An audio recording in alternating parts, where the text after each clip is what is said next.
Hey, I'm going to show you how to add website analytics to your WordPress site in under 2 minutes. We're going to use Simple Analytics, which is a great and privacy-friendly solution. The first thing you're going to do is sign into your WordPress, and we'll go to the dashboard here. In the left-hand side, under Plugins, hover over and click on Add New Plugin.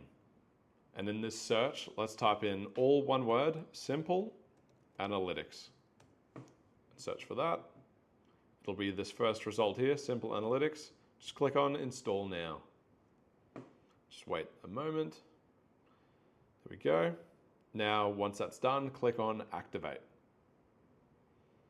Wait another moment here for that to go through, and we should be good to go. The next thing we're going to do is go to simpleanalytics.com, and you'll just have to create an account if you don't have one already. And let's go ahead and click Add a Website to actually link WordPress with this dashboard. All you have to do is type in your WordPress domain name here. This is mine. So I'll click on Add Website. Click on HTML and just click on I installed the script since we've done everything we need to already.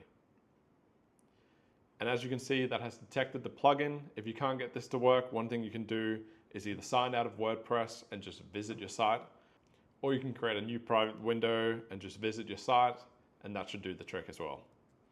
And that's it. Now that we have this set up, you'll start seeing visitor data come through, and you can explore all the other features that Simple Analytics has to offer through our other videos, or go to simpleanalytics.com. Thank you for watching, and if you have any questions at all, please just go ahead and drop a comment.